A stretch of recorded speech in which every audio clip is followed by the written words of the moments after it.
Welcome to my channel, a list that bring your story about the love of a mafia boss.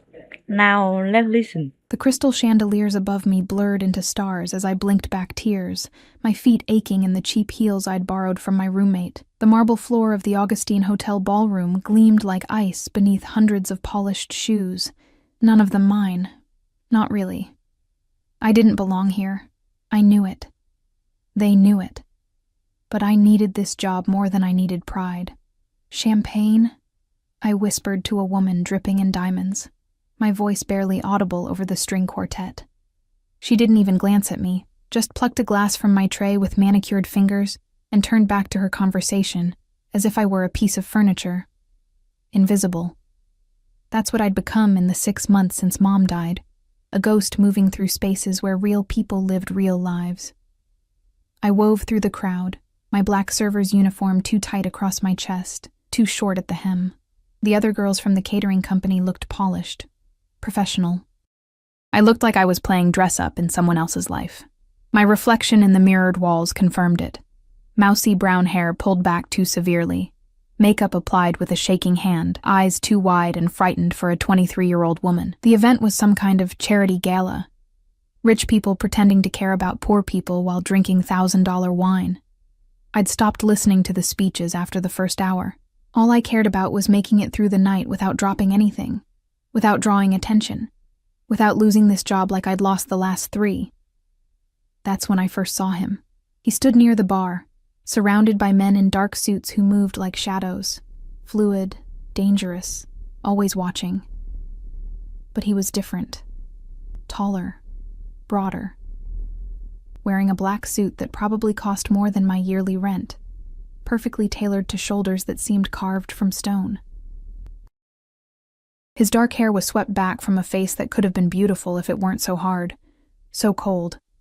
Sharp jaw, Roman nose, eyes like black ice scanning the room with the kind of assessment that made my skin prickle. Even from across the ballroom, I felt the air change around him. People gave him space without seeming to notice they were doing it, like birds instinctively veering away from a predator. When he lifted his glass, the men around him tensed, ready. When he turned his head, they followed his gaze. I looked away quickly, heart hammering. Men like that didn't notice women like me. That was fine. I preferred it that way. You. The voice came from my left, smooth, accented, dripping with wealth and entitlement. I turned to find another man, older than the one by the bar, but just as expensively dressed, silver threaded through his dark hair, and his smile was all teeth. Behind him stood 2 more suited men, hands folded in front of them, watching me with flat expressions. "Yes, sir?" I managed, balancing my tray carefully. "You work here?" His eyes traveled down my body in a way that made my skin crawl. "I'm with the catering company, yes."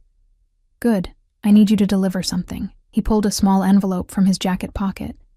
Cream-colored, expensive paper sealed with red wax. "Take this to the man by the bar, the one in the black suit." I followed his gesture and my stomach dropped. The dangerous man. The one who looked like he could break someone in half without blinking. I'm not sure I should... It's important. The older man's smile never reached his eyes. Business, you understand. I didn't. But I needed this job. My fingers trembled as I took the envelope, setting it on my tray beside the remaining champagne glasses.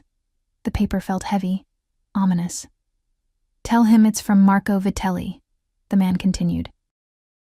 "He'll understand." I nodded, though every instinct screamed at me to refuse, to run, to disappear into the kitchen, and never come back. But rent was due in 5 days. The electric company had already sent 2 warnings. Mom's medical bills still arrived like clockwork, even though she was 6 feet under. So I walked. Each step across that gleaming floor felt like walking toward the edge of a cliff. The crowd seemed to part around me.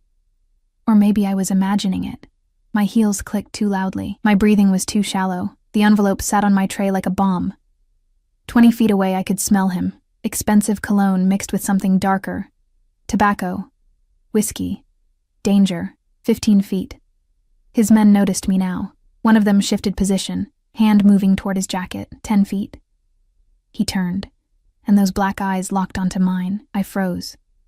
It was like being pinned by a spotlight. Every rational thought evaporated.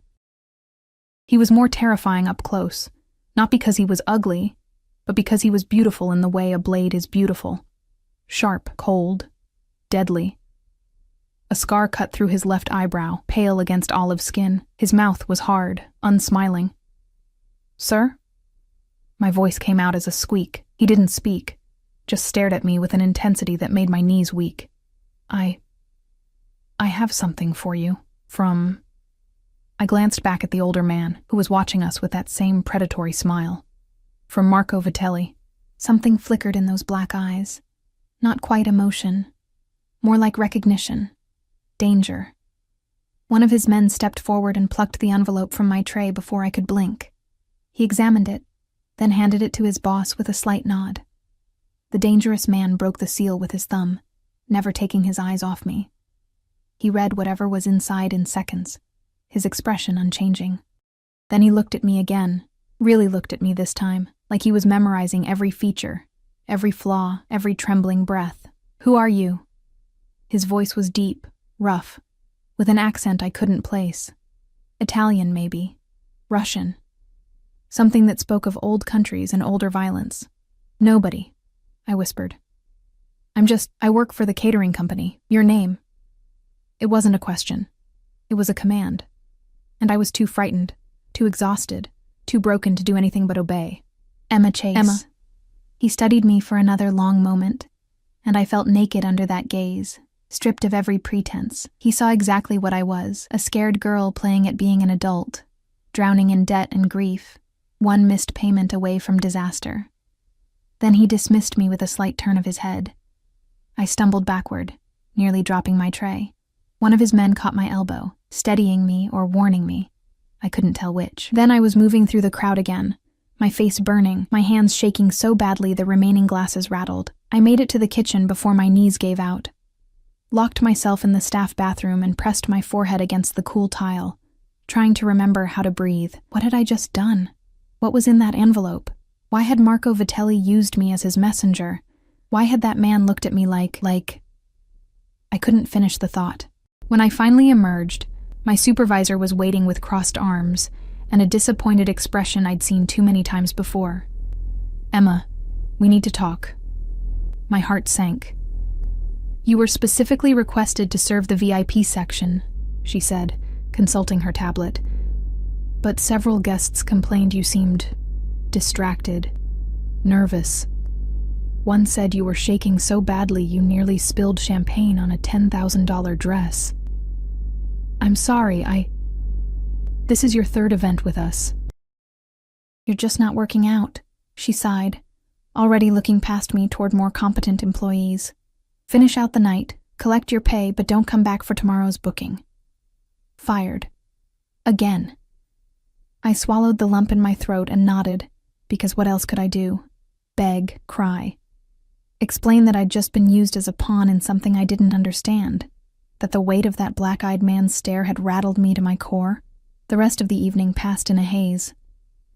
I served drinks, collected plates, avoided looking at anyone directly, especially not toward the bar, where I could still feel those eyes watching me, even when I knew he'd left hours ago. It was past midnight when I finally escaped into the November cold, my thin jacket doing nothing against the wind that whipped off Lake Michigan. The catering company's van had already left, taking the other servers home. I'd missed it while collecting my final paycheck. $300 that would barely cover a quarter of what I owed. The bus stop was 2 blocks away. I started walking, heels clicking on concrete, breath fogging in the freezing air. Chicago at night was a different creature than Chicago by day, darker, sharper, full of sounds that made you walk faster. I was halfway down the second block when I heard the footsteps behind me. My pulse spiked. I walked faster, clutching my purse against my chest. The footsteps matched my pace. Not running, just following. "Emma Chase." I spun around, heart in my throat. Marco Vitelli stood under a streetlight, flanked by his 2 shadows. He looked different out here, away from the chandeliers and champagne. More predatory. His smile was gone, replaced by something colder. That's quite a mess you've made, sweetheart. I don't understand. I just delivered a message. Did you read it? He stepped closer. No, I would never. Good. Another step. Because if you had, I'd have to kill you right now. The world tilted. This wasn't happening. This was Chicago, not some movie. People didn't say things like that on public streets. But the gun one of his men pulled from his jacket looked very real. You delivered a declaration of war to Dante Moretti, Marco continued conversationally, like we were discussing the weather. One of the most dangerous men in this city. Maybe the most dangerous. And now he's seen your face, knows your name. Dante Moretti. The name sent ice through my veins. I'd heard it before, whispered in the kinds of conversations people stopped when you walked by, connected to violence, to power, to things that happened in shadows. I didn't know, I breathed. Please, I was just doing my job. I didn't. Relax, sweetheart. Marco's smile returned, sharp as broken glass. I'm not going to kill you. You're much more useful alive. He gestured, and one of his men grabbed my arm in a grip that would leave bruises. What are you doing? Let me go. Can't do that. You see, Moretti doesn't accept challenges lightly. He'll come looking for answers, for leverage. And you. Marco tilted his head, studying me like a bug under glass. You're the perfect bait. I tried to scream, but a hand clamped over my mouth. They dragged me toward a black car idling at the curb, and I fought with everything I had, kicking, twisting, biting down on the fingers against my lips until I tasted blood. It wasn't enough. The car door opened like a mouth, and they shoved me inside. I landed hard on leather seats, my head cracking against the opposite door. Stars exploded across my vision. Nothing personal, Marco said, sliding in beside me. Just business. The door slammed shut. The locks engaged with a sound like a prison cell closing, and as the car pulled away from the curb, away from the streetlights, away from any chance of rescue, I realized that my invisible, insignificant life had just become very, very visible to exactly the wrong people. I woke up to the smell of cigarette smoke and expensive leather. My head throbbed where it had hit the car door. And for a disorienting moment, I thought I was back in Mom's hospital room, waiting for another round of bad news from doctors who'd stopped learning my name. But hospital rooms didn't smell like cigars, didn't have floor-to-ceiling windows overlooking the Chicago skyline, didn't have armed men standing outside locked doors. I was lying on a burgundy velvet sofa in what looked like an office. All dark wood and darker intentions. My shoes were gone. My jacket, too. Someone had covered me with a blanket that probably cost more than my car, back when I'd had a car. She's awake. I jerked upright, immediately regretting it as pain lanced through my skull. One of Marco's men stood by the door, speaking into his phone with the kind of quiet authority that made my stomach clench. Where am I? My voice came out hoarse, frightened. What time is it? He ignored me, pocketing his phone and resuming his statue-like position. The message was clear. I wasn't worth acknowledging. I was cargo. Property. Bait. Bait for Dante Moretti. The memory crashed back. The envelope. Those black eyes. Marco's casual threat. You're the perfect bait. I pressed my palms against my eyes, trying to think through the panic. I needed to get out of here. Needed to run. Hide. Disappear into whatever cracks of the city would still have me. But the windows were too high. The door was guarded. And even if I could escape this room, I had no idea where I was, or how many more men waited outside. The door opened, and Marco Vitelli walked in like he owned the world. Maybe he did. He'd changed out of his tuxedo into casual slacks and a white shirt, sleeves rolled up to reveal forearms corded with muscle and marked with scars. He looked younger somehow, more dangerous without the formal veneer. Good morning, sweetheart. He settled into the chair across from me, crossing one ankle over his knee. Sleep well? Let me go. I hated how my voice shook. Please. I won't tell anyone. I'll leave Chicago. You'll never see me again. I'm sure that's true. He lit a cigarette, studying me through the smoke. But Moretti's already seen you, already knows your name. You think he'll just forget? Men like him don't forget anything. Then what do you want from me? Insurance. He leaned forward, elbows on knees, close enough that I could smell his cologne, something sharp and green that probably had an Italian name I couldn't pronounce. Moretti rejected my very generous offer last night. My proposal for territorial cooperation, that envelope you delivered, it was his last chance to avoid a war. War. The word hung in the air like smoke. I still don't understand what that has to do with me. Your leverage. He said it simply, like explaining basic math to a child. Moretti doesn't know you're here yet, but when he finds out I have the girl who delivered his death sentence, the girl he looked at like... Marco's smile turned knowing. Well, let's just say I noticed how he looked at you, Emma. How long he stared. That's not nothing. Not for a man like Dante Moretti. My chest tightened. It wasn't, I'm nobody to him. Maybe. Maybe not. Either way, he'll come for you. To eliminate a witness. To send me a message. To satisfy his curiosity. Marco shrugged. Doesn't matter why. What matters is that when he does, I'll be ready. He stood, grinding his cigarette into a crystal ashtray. You'll stay here, comfortable, safe, as long as you cooperate. And if I don't? His smile vanished. Then you stop being useful, and I don't keep useless things. The door closed behind him with a soft click that sounded like a coffin lid. 3 days passed like a prison sentence. They kept me in that office-turned-bedroom, bringing meals I couldn't eat and magazines I couldn't focus on. The windows didn't open. The door stayed locked. The guards rotated shifts with military precision, never speaking to me, never meeting my eyes. I was invisible again. But this time, the invisibility felt more like erasure. Like I was slowly disappearing into the expensive furniture and imported carpets, becoming just another possession in Marco Vitelli's collection. On the 4th day, everything changed.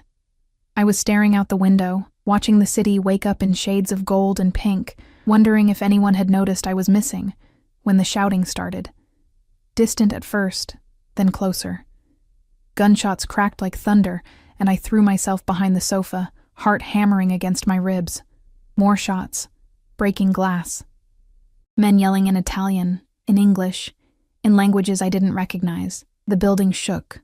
Or maybe that was just me, trembling so hard my teeth chattered. Then silence. Worse than the noise. The kind of silence that meant something terrible had finished happening. The door to my room exploded inward. I screamed, pressing myself against the wall, waiting for bullets or worse, but the men who poured in weren't Marco's. They wore different suits, moved with different energy. Military, precise, deadly. And behind them, filling the doorway like an eclipse, stood Dante Moretti. He looked like vengeance carved from marble.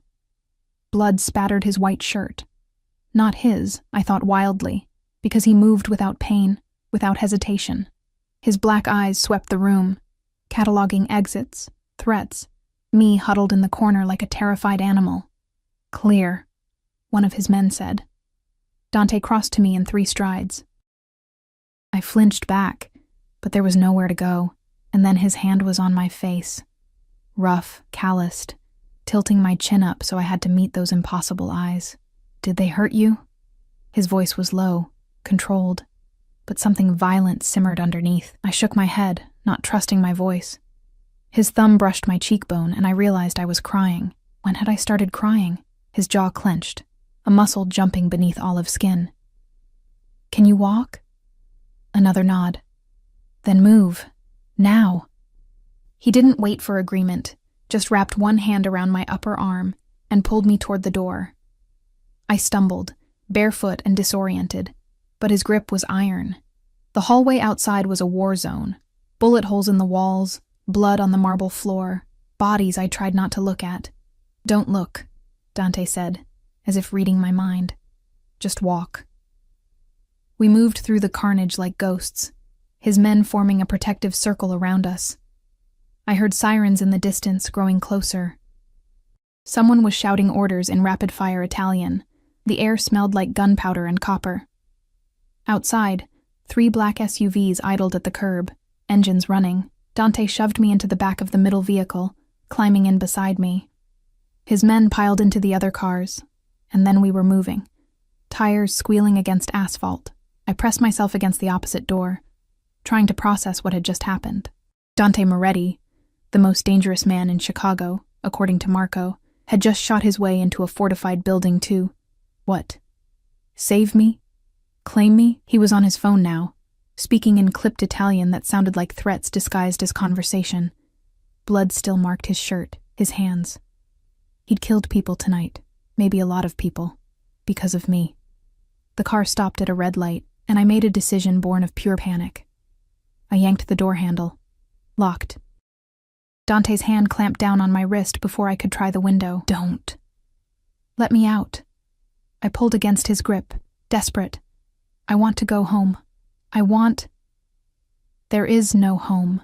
He said it flat, factual, like announcing the weather. Marco knows where you live, your address, your work history, your mother's grave. Everything. His fingers tightened, not painful, but inescapable. You go home. You're dead within an hour. Then take me to the police. The police? He almost smiled. Sweetheart, almost. Half the CPD is on someone's payroll.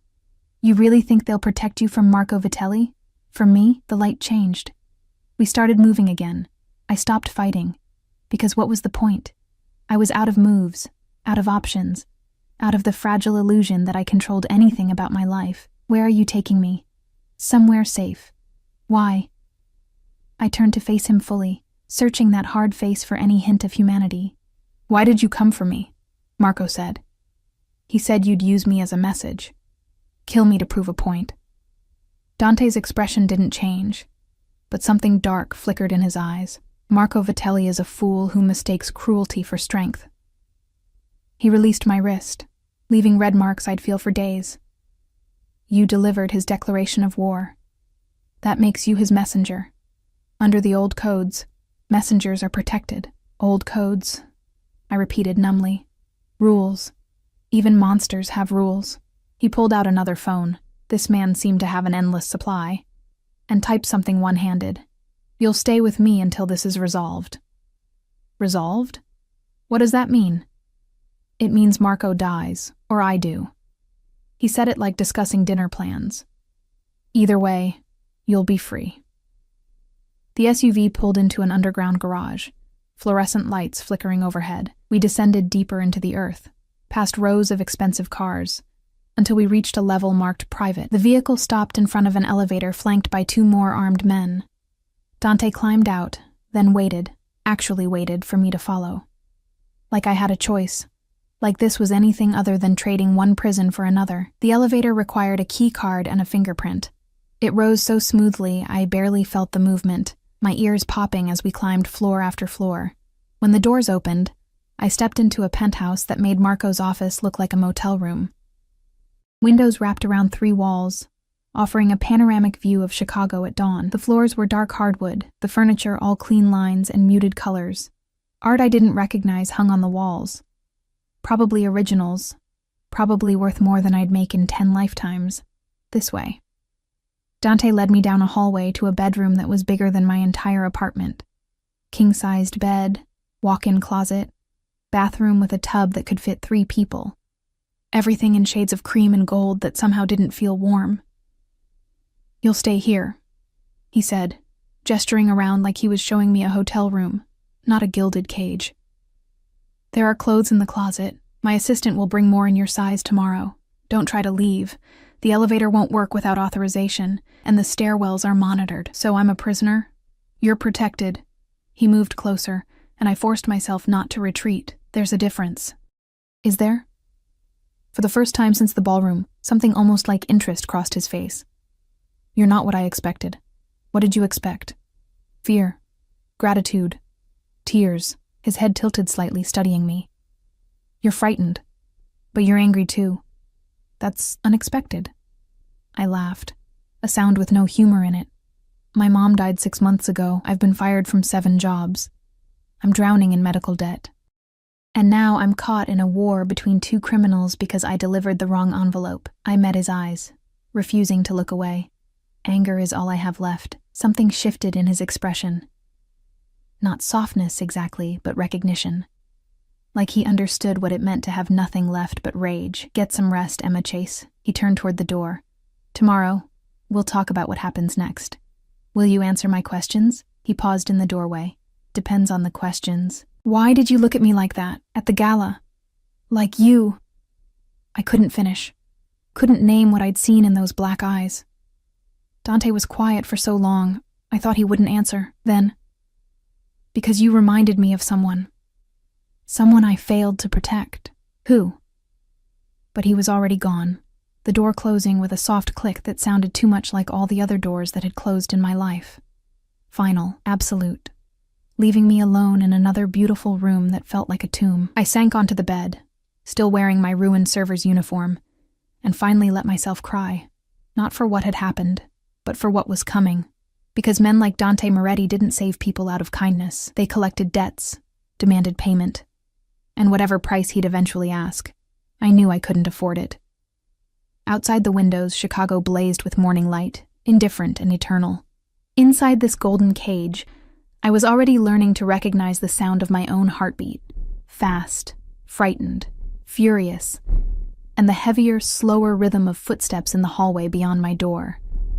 Watching, waiting, protecting or possessing, I couldn't tell which. Maybe there was no difference after all. I didn't sleep. How could I, knowing that armed men stood outside my door, that somewhere in this fortress, Dante Moretti was planning his next move in a war I'd accidentally started. Instead, I paced the length of the bedroom until my bare feet ached, then stood at the windows watching the city transform from dawn to daylight. From up here, Chicago looked beautiful, clean, safe. The people moving through the streets below had no idea what happened in penthouses and warehouses, in the spaces between legal and lethal. They went to work, grabbed coffee, complained about traffic. Normal problems, normal lives. I wanted to hate them for it. Instead, I just missed being one of them. Around 9, there was a soft knock at the door. I spun around, heart racing, but it wasn't Dante.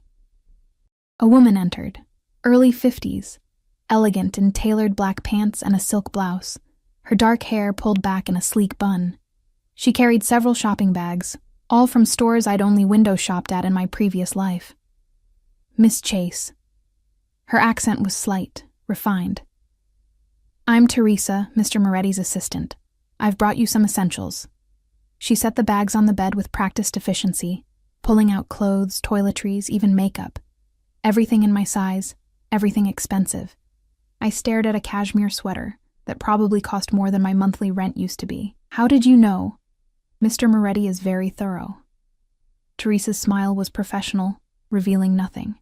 There's breakfast waiting in the dining room when you're ready. I suggest you eat. He doesn't like to be kept waiting. She left before I could ask what he wanted, closing the door with that same soft click that was starting to drive me insane. I showered in the obscenely luxurious bathroom, scrubbing away 4 days of fear and captivity until my skin turned pink. The hot water felt like a small rebellion, wasting his resources, taking up his time. Petty, maybe, but it was all the power I had. The clothes fit perfectly. Dark jeans that actually flattered instead of hanging loose, a cream-colored sweater soft as a cloud. Even underwear in the right size, which should have been humiliating but mostly just felt inevitable. Dante Moretti knew everything about me. Privacy was another illusion I'd lost somewhere between the ballroom and this cage. I found the dining room by following the smell of coffee. Rich and dark, nothing like the instant powder I'd survived on for months. The space was all windows and white marble, dominated by a table that could seat 12. Only 2 places were set. Dante sat at the head, reading something on a tablet, still wearing last night's blood-spattered shirt. He'd rolled the sleeves higher, and I could see more scars on his forearms, some old and faded, some newer, pink and angry. A roadmap of violence. He looked up when I entered, those black eyes tracking my movement across the room. You slept. It wasn't a question, but I answered anyway. No. Smart. He gestured to the chair on his right. Sit.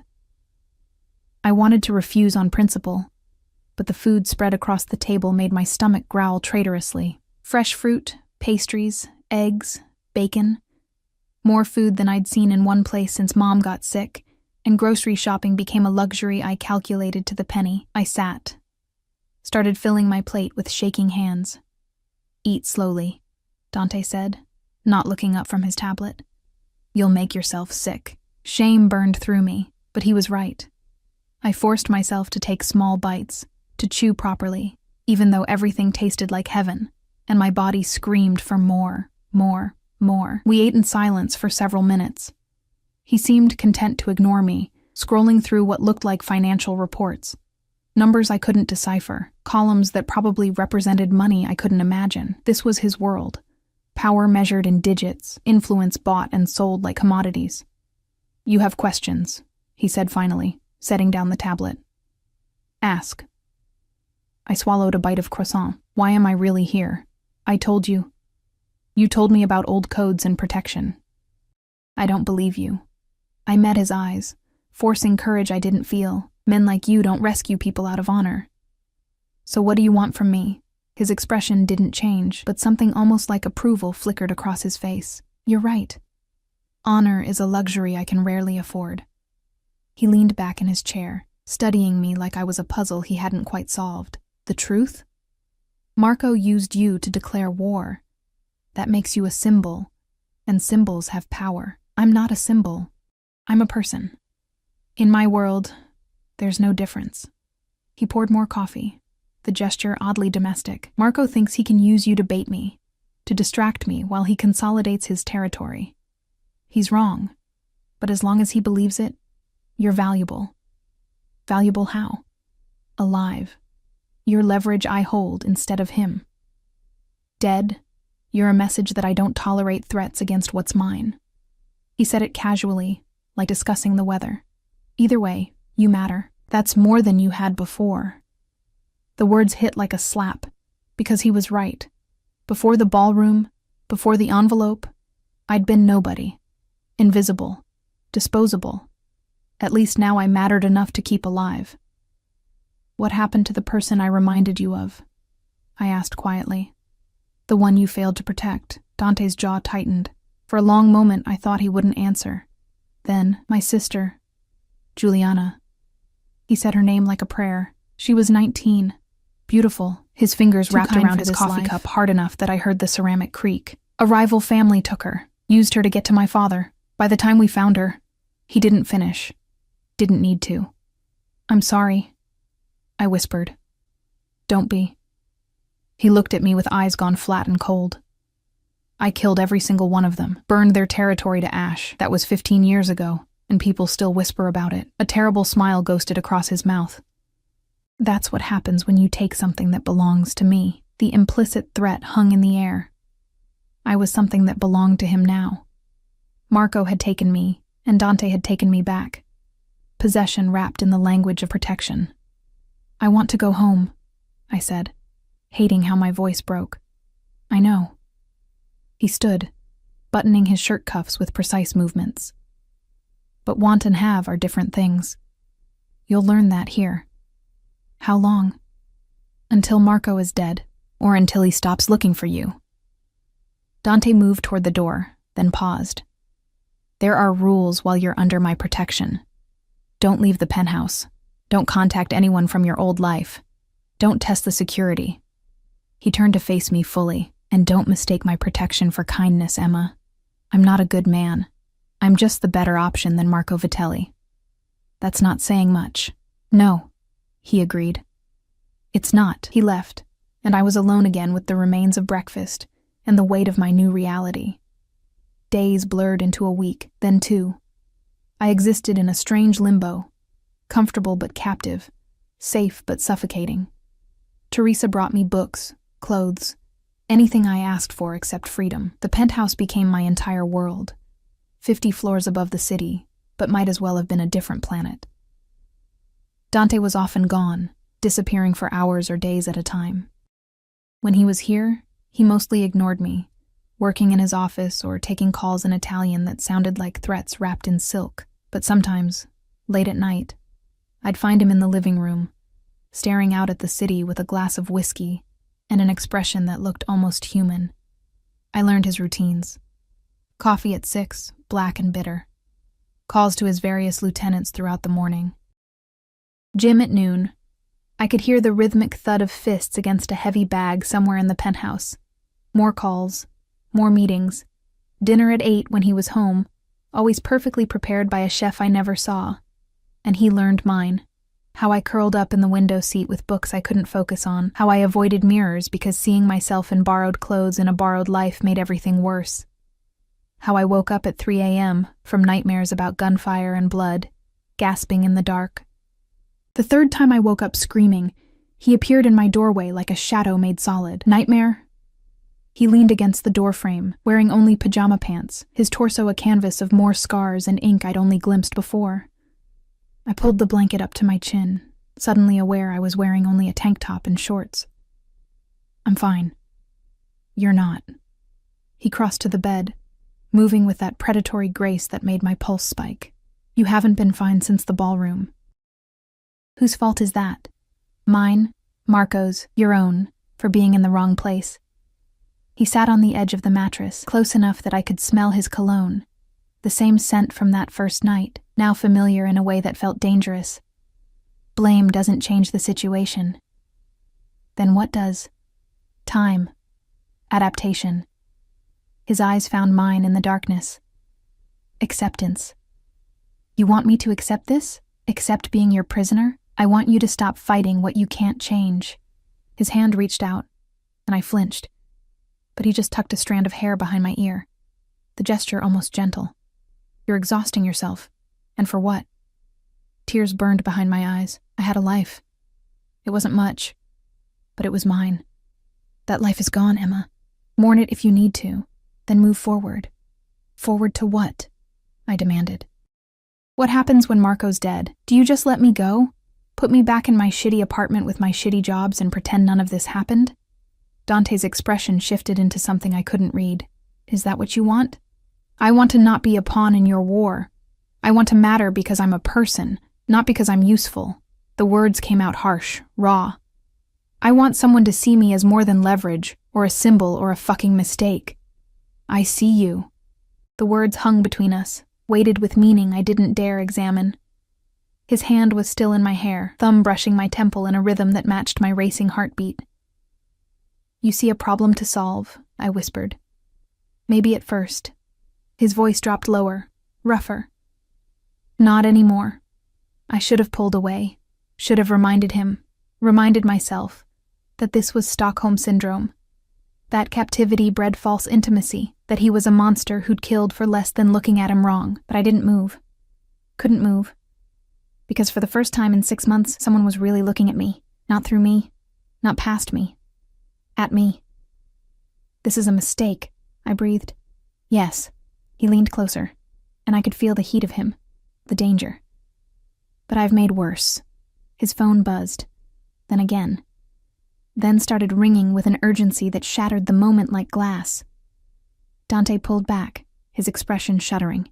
He checked the screen, and something dark crossed his face. Get dressed. Now. What's wrong? Marco knows you're here. He was already moving toward the door. All business again. He's making a move tonight. You need to be ready. Ready for what? He paused in the doorway, backlit by the hallway light, looking every inch the dangerous man he was. For war, Emma. The kind you can't hide from anymore. Then he was gone, shouting orders in Italian, and the penthouse exploded into controlled chaos. Men I'd never seen before materialized from nowhere, checking weapons, coordinating positions. The safe haven I'd grown reluctantly accustomed to, transformed into a fortress under siege. I dressed with shaking hands, jeans, boots, the warmest sweater I had. If we had to run, I wanted to be ready. If we had to fight, no. I couldn't think about that. Teresa appeared, pressing something cold and heavy into my hands. A phone. What? Memorize this number. She pointed to a contact labeled simply D. If you get separated from Mr. Moretti, you call this, only this. Understand? I nodded, pocketing the phone. Good girl. She squeezed my shoulder once, the first real warmth anyone had shown me in this place. Stay close to him. He'll keep you safe. How do you know? Her smile was sad, knowing. Because I've worked for Dante Moretti for 20 years, and I've never seen him look at anyone the way he looks at you. Before I could process that, before I could ask what she meant, an explosion shook the building. The windows rattled, alarms screamed, and somewhere in the chaos Dante was shouting my name. The explosion came from below, a deep, rumbling boom that felt like the building's bones were breaking. I stumbled, catching myself against the doorframe as Teresa pushed me forward. "Move!" she shouted over the alarms. The hallway was chaos, men running with weapons drawn, barking orders in Italian and English. Smoke curled up from somewhere beneath us, acrid and choking. My eyes watered, my lungs burned, but Teresa's hand on my back kept me moving forward. Dante appeared through the smoke like an avenging angel, or a demon, depending on your perspective. He'd changed into all black, a gun holstered at his hip, another in his hand. Blood streaked his cheek from a cut I hadn't seen him get. "Emma."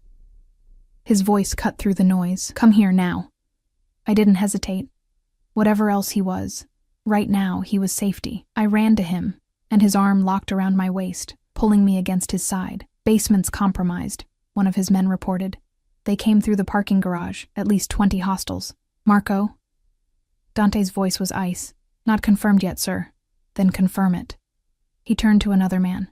"Get the cars ready. North exit." Then to Teresa. "Take her to the safe room." "No." The word left my mouth before I could stop it.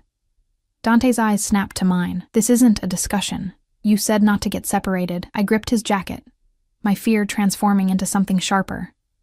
"Teresa said to stay close to you, so that's what I'm doing." Something fierce flashed across his face, approval mixed with frustration. "Stubborn. You would be too." He almost smiled. Almost. Then another explosion rocked the building, closer this time, and the decision was made for us. "She comes with me," Dante ordered. "Enzo, Marco, flank us. Teresa, coordinate evacuation of the other residents. Make it look like a gas leak." We moved as a unit toward the private elevator, but halfway there, the lights cut out. Emergency lighting kicked in, bathing everything in red that made the smoke look like blood. "Stairs," Dante decided, changing direction. The stairwell was narrow, concrete, nothing like the luxury of the penthouse. Our footsteps echoed as we descended. Dante in front, his men behind, me sandwiched in the middle where I couldn't run even if I wanted to. We made it down 3 floors before we heard them coming up. Dante raised his fist, and everyone froze. Voices drifted up from below.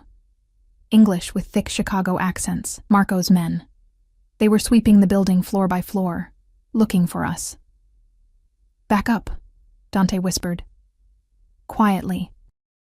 We reversed direction, moving as silently as possible, but concrete stairs aren't kind to stealth. A scuff of shoe against stone. A slight rattle of a gun against a belt. "Did you hear that?" They'd heard us.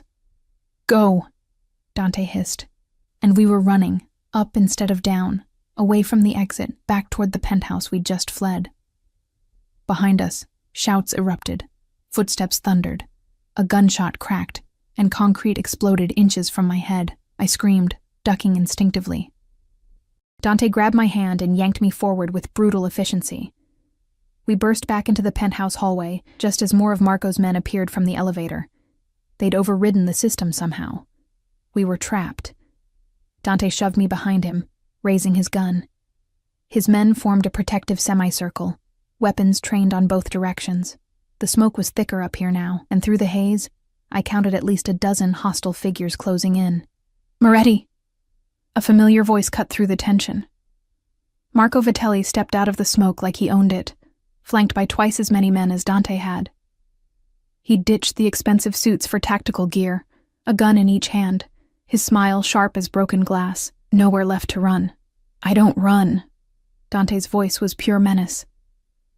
"You should have remembered that before you came to my home." "Your home?" Marco laughed. "This is Chicago, not Sicily. You don't get to claim territory like some feudal lord." His eyes found me behind Dante's shoulder. "And you definitely don't get to keep what I took first. You didn't take her. You kidnapped her." Dante shifted slightly, blocking me more completely from view. There's a difference. Semantics. Marco raised one gun, pointing it casually at Dante's chest. Either way, she's coming with me, along with your head, which I'm going to mount on my fucking wall. The air crystallized with violence about to break. I could feel it, the tension before the storm, the breath before the scream. Dante's men tightened their grips on their weapons. Marco's men did the same. Someone was going to die. Maybe everyone. Wait! I pushed past Dante's protective stance before he could stop me, stepping into the no man's land between the two factions.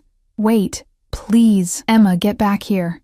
Dante's voice was a growl of barely restrained fury. I ignored him, focusing on Marco. You said I was useful alive. You said I was leverage. I still am, but not like this. Marco's smile widened. What are you proposing, sweetheart? Let his men go. Let everyone go. My voice shook, but I forced the words out. I'll come with you willingly. No fight. No bloodshed. Just let them live. No.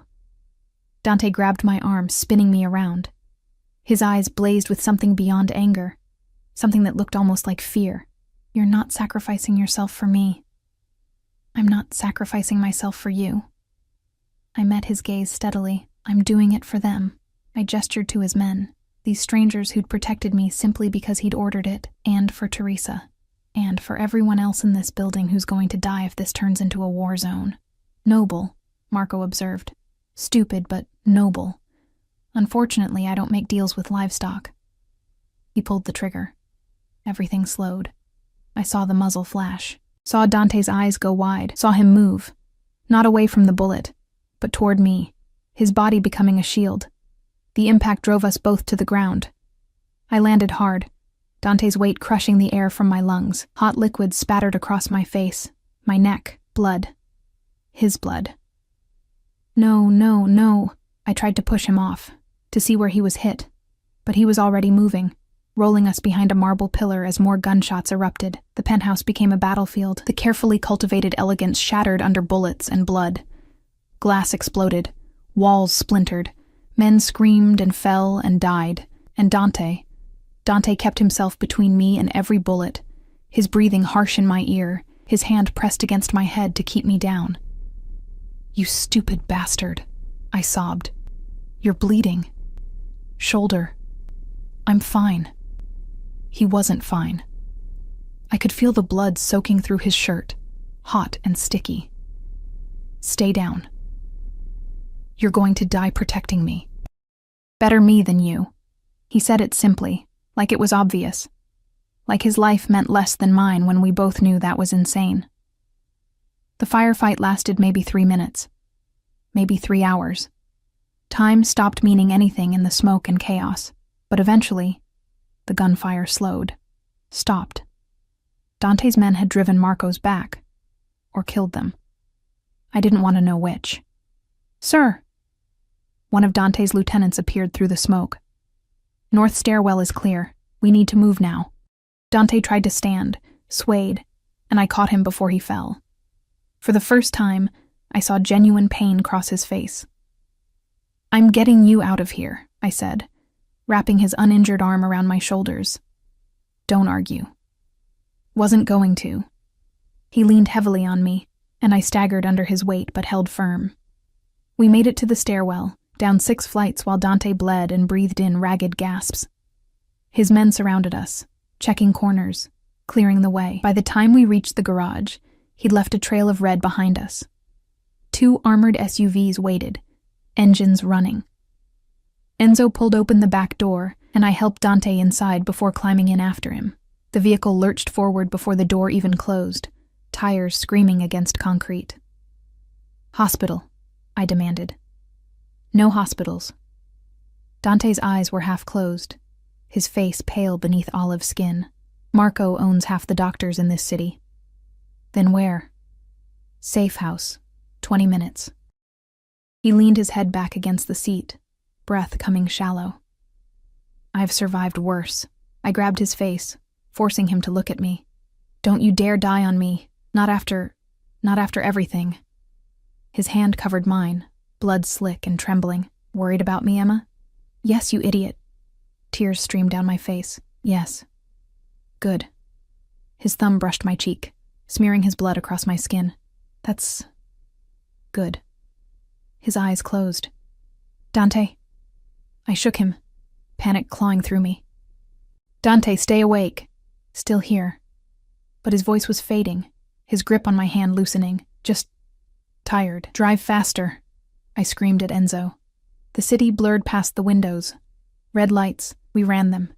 Traffic, we forced through it. Every second felt like an eternity while Dante's breathing got shallower, his skin colder. I'd watched my mother die over months of slow deterioration. This was different. Sharp, immediate, terrifying in its speed. I pressed my hands against his shoulder wound, trying to slow the bleeding, but it seeped through my fingers like his life was draining away, and I couldn't stop it. You don't get to die, I told him fiercely. You hear me? You saved me. Multiple times. You protected me when you didn't have to. You looked at me like I was real, like I mattered. You don't get to do all that and then just die.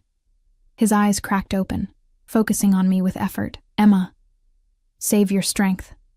No, listen. He coughed, and blood flecked his lips. If I don't make it, you're making it.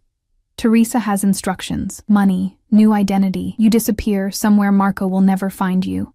I don't want your money. I want you to shut up and breathe. He almost smiled. Bossy. You made me that way. The SUV screeched to a stop in front of a nondescript building in a neighborhood I didn't recognize. Men poured out. More of Dante's people, including a woman with a medical bag who took one look at him and started barking orders. They carried him inside, up to a third-floor apartment that had been converted into a makeshift surgical suite. I tried to follow, but someone held me back. Let the doctor work, Enzo said gently. You'll just be in the way. You need to clean up and let her save his life. He guided me to a bathroom, pressed a towel into my shaking hands. He'll be okay. The boss is too stubborn to die. I stared at my reflection in the mirror. Blood everywhere, in my hair, on my face, soaking my sweater. Dante's blood. The man who'd kidnapped me, imprisoned me, and then thrown himself in front of a bullet meant for me. The man who'd looked at me like I was more than invisible. More than a problem. More than leverage in a war, like I was someone worth dying for. I cleaned up mechanically, washing away the blood, changing into clothes someone provided. Then I sat in the hallway outside the surgical room, knees pulled to my chest, and waited. Hours passed. The doctor emerged twice for supplies, her expression grim but focused. Enzo brought me coffee I didn't drink. Teresa arrived, took one look at me, and sat down beside me without a word. He'll be fine, she said finally. I've seen him survive much worse. He took a bullet for me. Of course he did. She said it like it was obvious. You matter to him. I'm nobody. Not to him. Teresa's hand found mine, squeezed. Dante Moretti doesn't protect just anyone, Emma. He doesn't let just anyone close. Since Juliana died, he's kept everyone at a distance. Until you. I don't understand why. Neither does he, I think. But it doesn't make it less real. The surgical room door opened. The doctor stepped out, peeling off bloody gloves, exhaustion etched into every line of her face. He's stable, she announced, and I could breathe again. The bullet missed the major arteries, but he lost a lot of blood. He'll need rest. Lots of it. Can I see him? She hesitated, then nodded. 5 minutes. He's sedated, but he's been asking for you. I stood on shaking legs and entered the room. Dante lay on a hospital bed that looked too small for his frame, bandages wrapped around his bare shoulder and chest, an IV in his arm. His eyes were closed, his face peaceful in a way I'd never seen while he was conscious. I pulled a chair close to the bed and took his hand, the one without the IV. His fingers twitched, then tightened around mine. Emma. My name was barely a whisper. I'm here. His eyes opened, unfocused from the drugs, but finding me anyway. You're safe. Because of you. I brushed hair back from his forehead, the gesture intimate in a way that should have scared me. You almost died protecting me. Worth it. His thumb moved against my palm, a slow caress. You matter, Emma. Don't you understand? You matter. So do you, I whispered. He smiled. A real smile. soft and almost boyish, nothing like the hard man who ruled through fear. Dangerous words. You've been dangerous from the moment I met you. True. His eyes were closing again, the sedation pulling him under. Stay. Please. I'm not going anywhere. Promise. I promise. He fell asleep with his hand still wrapped around mine, and I sat there in the quiet aftermath of violence, watching him breathe, feeling the steady beat of his pulse against my fingers. Somewhere in the city, Marco Vitelli was planning his next move. Somewhere, the war was still raging. But in this room, in this moment, there was only the two of us, a mafia boss and the woman he'd saved, connected by something neither of us could name, but both of us could feel. And for the first time since my mother died, I didn't feel invisible. I felt seen, protected, wanted. Dangerous feelings for a dangerous man. But as I sat there holding his hand, watching the rise and fall of his chest, I couldn't bring myself to care about the danger anymore. 3 days passed in that safe house, while Dante healed and the city held its breath. I barely left his side. The doctor had said rest and monitoring, so I appointed myself his guardian, making sure he took his medication, changing his bandages, forcing him to eat even when he claimed he wasn't hungry. It gave me purpose in a situation where I had no control, something to do besides think about how close I'd come to watching him die. How much that would have destroyed me. Teresa came and went with updates I didn't fully understand. Marco had gone to ground after the failed attack, but his men were still out there, still hunting. The CPD was investigating the gas explosion at Dante's building. 3 residents had been hospitalized for smoke inhalation, but miraculously, no one had died, except for the 8 of Marco's men whose bodies had been quietly removed before the authorities arrived.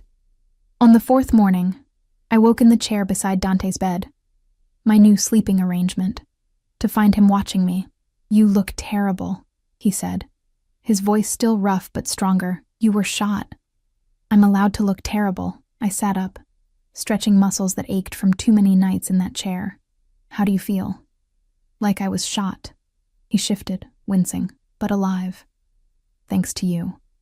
Thanks to your doctor. I just sat here. You stayed. His hand found mine on the blanket. That's not nothing. We'd been doing this dance for days. These moments of startling honesty followed by retreat into safer territory. But something had shifted after the attack. The walls between captor and captive had crumbled, leaving something rawer, more real, more dangerous. Dante, I started, then stopped, unsure how to voice what I'd been thinking for 72 hours straight. Why did you do it? Really? You could have let Marco shoot me. It would have ended everything. No.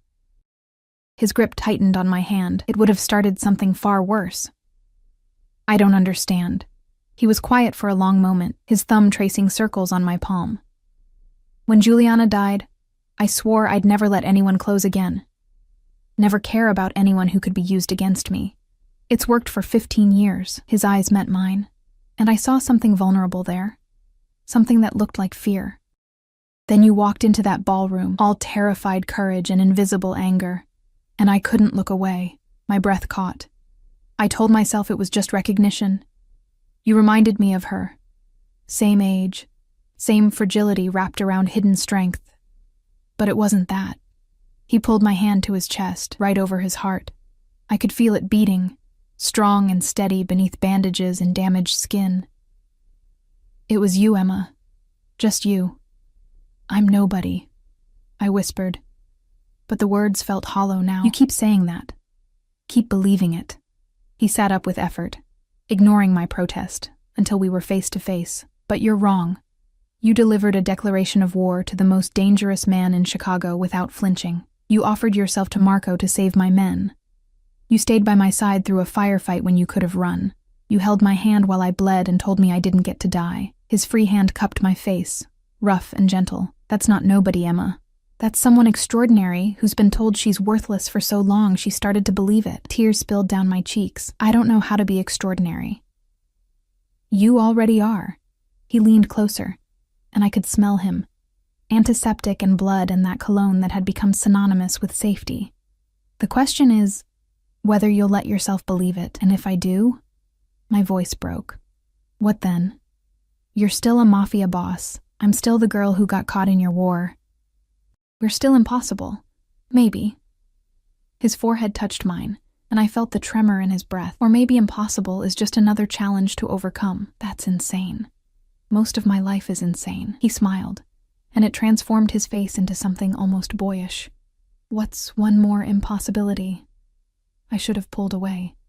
Should have reminded us both about Stockholm Syndrome and power imbalances, and all the very good reasons why falling for your captor was a terrible idea.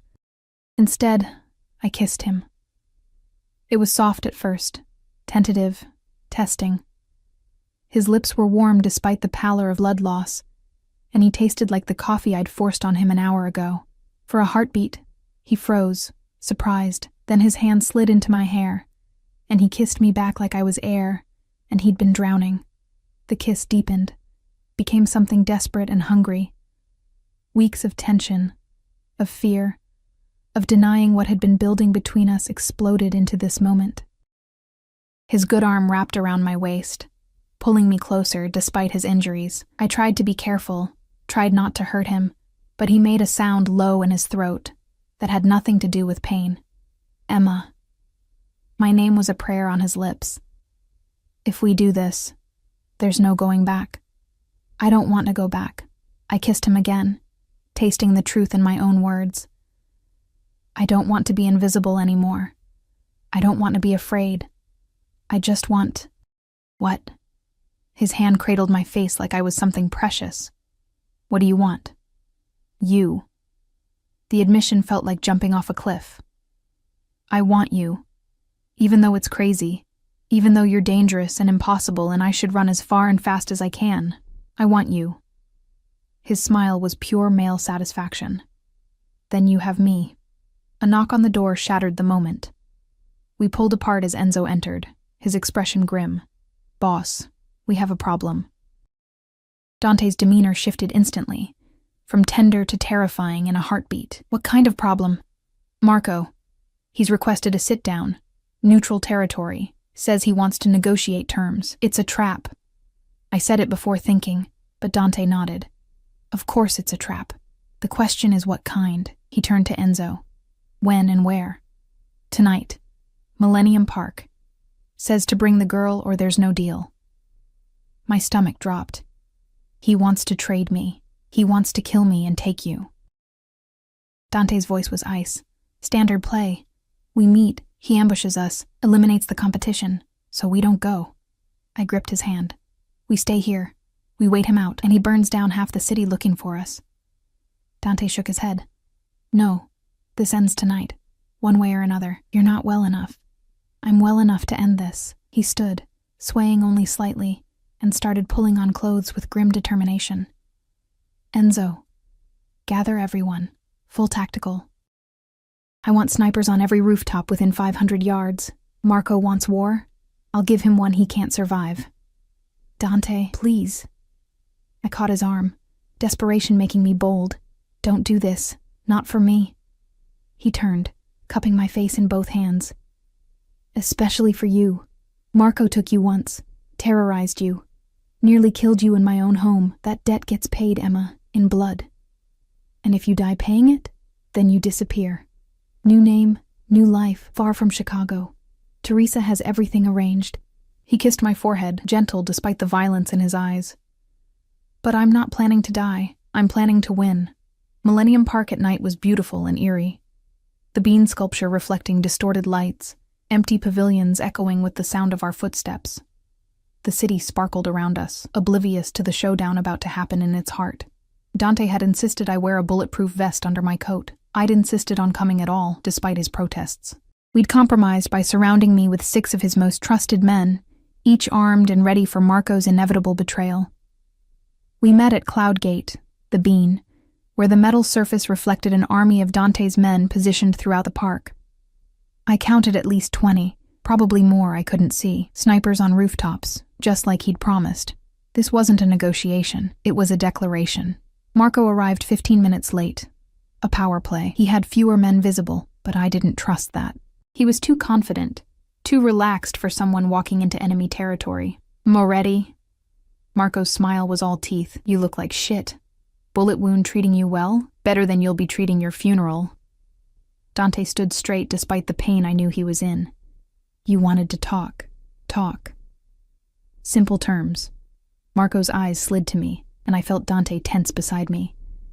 You give me the girl. I give you your life. You leave Chicago. I take your territory. Clean. Easy. Counter-proposal. Dante's voice was dead calm. You leave Chicago in the next 6 hours or I kill you and everyone you've ever loved. Clean. Easy. Marco laughed. You don't have the numbers for that anymore. I've been recruiting while you've been playing nurse to your little pet. Numbers don't mean much when you have the right leverage. Dante pulled out his phone, tapped something, and turned the screen to face Marco. The color drained from Marco's face. I couldn't see what was on the screen, but Marco's reaction told me everything. You're bluffing. Am I? Dante pocketed the phone. Your daughter. Maria, isn't it? 17. Safe at that private school in Connecticut, except she's not there anymore, is she? My men picked her up 3 hours ago. She's comfortable, unharmed, watching movies in a secure location. His smile was a blade, exactly like you did with Emma. Except Emma was innocent. Your daughter? She's leverage. Just like you taught me. You son of a bitch. Marco's hand moved toward his gun. 20 red dots appeared on his chest, laser sights from snipers I couldn't see. I wouldn't. Dante's voice dropped to a lethal purr. I've got 50 men in this park, Marco, all of them ready to end you. The only reason you're still breathing is because I'm giving you a choice. What choice? Leave, tonight. Take your men, leave Chicago, and never come back. Do that, and your daughter goes home safe tomorrow morning. Dante stepped closer, and I saw Marco actually flinch. Or stay, and find out what happens when you take something that belongs to me. The air crystallized with tension. Marco's men shifted nervously.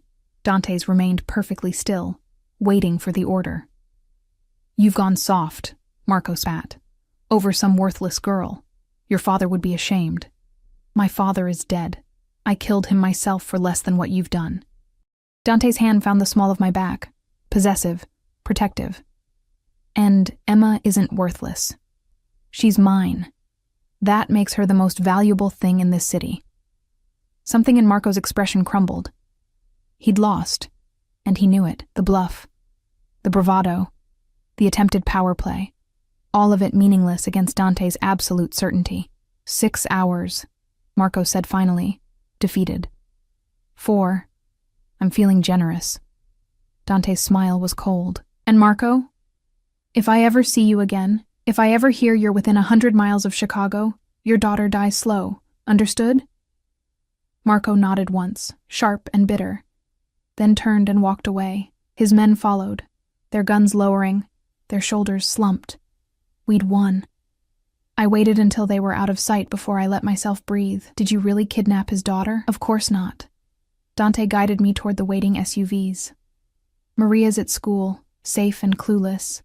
But Marco doesn't know that, won't risk calling the bluff when his own tactics are used against him. You lied. I protected what's mine. He stopped, turning to face me fully. I would do far worse to keep you safe, Emma. Lie, cheat, kill. Whatever it takes. That should terrify me, does it? I thought about it. Really thought about the man standing before me. Dante Moretti, Mafia boss, killer, criminal. The man who'd taken a bullet for me, who'd declared war to protect me, who looked at me like I was the answer to a question he'd been asking his whole life. No, I said finally. It doesn't. Maybe it should. But it doesn't. His expression softened into something I'd only glimpsed in private moments. Then come home with me. Not as a captive. Not as leverage.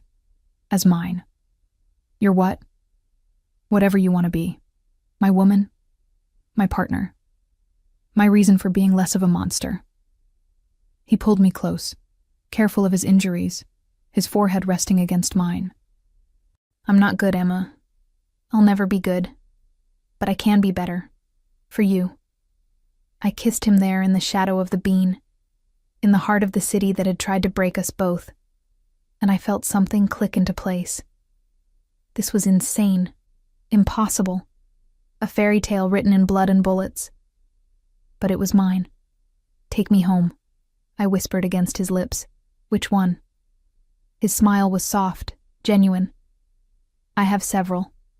Whichever one has you in it." 6 months later, I stood in the window of Dante's rebuilt penthouse, our penthouse now, watching the city wake up in shades of gold and pink, the same view I'd stared at as a captive.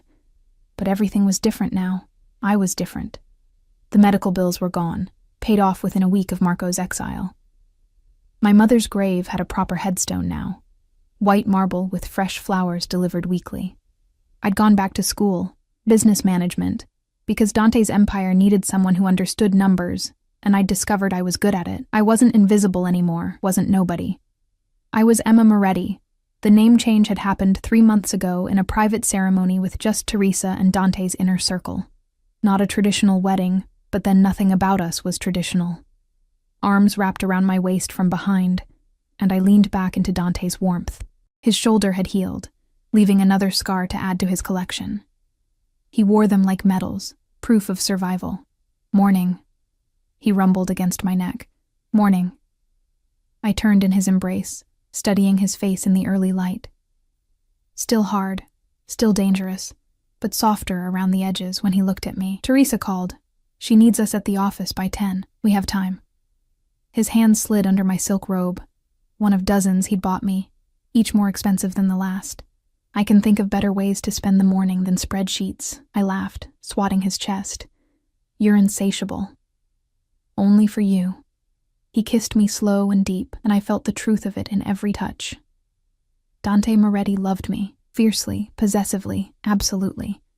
And I loved him the same way, despite everything logic said about Stockholm Syndrome and power imbalances. Some loves were too big for logic. The news played on the TV in the background. Something about a major gang bust in New York. Arrests made. Territory seized. Marco Vitelli's name appeared in the ticker. He'd tried to establish himself in new territory and failed spectacularly. "You knew," I said, pulling back to look at Dante. "You knew he'd fail in New York. I may have made some calls, informed some people about his presence, suggested he might be vulnerable." Dante's smile was sharp. "I said I'd kill him if he came back to Chicago. Didn't say anything about making his life hell everywhere else. That's terrible. That's justice." He kissed my forehead. "He terrorized you, nearly killed us both. He doesn't get to be comfortable anywhere." I should have argued, should have said something about mercy, about moving on, but the truth was, I'd become someone who understood that some debts could only be paid in suffering. The world Dante lived in, the world I lived in now, didn't allow for half measures. "Come on." I pulled him toward the bedroom. "If we're going to be late anyway, might as well make it worth it." His laugh was low and wicked. "I've created a monster." "You created your equal." I kissed him, fierce and claiming. "That's different." Later, as we lay tangled in silk sheets, Dante's fingers traced patterns on my bare shoulder. "Do you regret it? Any of it? Being kidnapped, being used as bait, nearly dying multiple times?" I pretended to consider. "Those parts weren't great, Emma." I looked up at him, at this impossible man who'd stolen me from one life and given me another. "No, I don't regret it. How can I regret what led me to you?" "That's insane. Most of my life is insane now." I echoed his words from months ago, watching his smile grow. "What's one more impossibility?" He kissed me then. Soft, sweet, nothing like the violent man the world saw. This was the Dante only I knew. The one who brought me coffee exactly how I liked it, who read to me in Italian when I couldn't sleep, who held me through nightmares and promised safety he'd kill to maintain. The monster who'd become my salvation. We eventually made it to the office, where Teresa waited with contracts and coffee and a knowing smile. She'd been right, all those months ago. Dante had looked at me differently from the start, had protected me, claimed me, changed his entire world to keep me in it. And I'd changed too. From invisible to essential, from nobody to someone, from captive to queen of an empire built on blood and ambition. That night, standing on the balcony of our penthouse with Dante's arms around me, and the city sprawling beneath us like a kingdom. I thought about the girl I'd been, the one serving champagne at the Augustine Hotel, desperate and drowning and invisible. She wouldn't recognize the woman I'd become, but she would understand the choice I'd made. Because sometimes salvation comes from the darkest places, sometimes the monster is the hero, and sometimes love blooms in the space between danger and desire, impossible and inevitable all at once. "What are you thinking?" Dante asked, his chin resting on my shoulder. "That I'm happy." The truth of it surprised me. After everything, Mom dying, losing jobs, being kidnapped, shot at, nearly killed, I'm actually happy. Good. His arms tightened. "Because you're stuck with me now. No escape, no freedom. Just this." "Just this," I agreed, turning to kiss him as the city lights blazed around us. And in the distance, sirens wailed. The soundtrack of Chicago, of danger, of the life I'd chosen. But up here, in Dante's arms,